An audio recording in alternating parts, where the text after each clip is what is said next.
What's up everyone, Abati here, and today I'll show you how I made this. If you're ready, let's get started.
Okay guys, after you wrap all your styropolines with cardboard paper, it's time to make this happen. Warning, once you stick this on your wall, there is no removing it. I didn't mean you can't remove it at all. Of course you can remove it, but if you don't care about leaving dent on your wall, cause if you use glue gun to stick anything on your wall, of course when removing it you must leave a dent on your wall. So if you don't care about that, you can do this. This is totally awesome.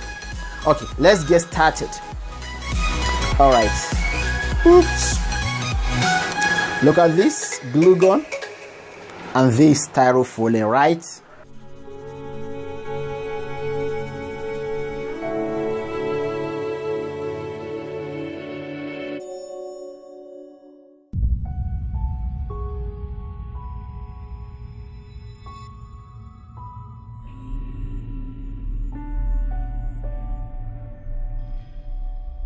Okay, let's move on, shall we?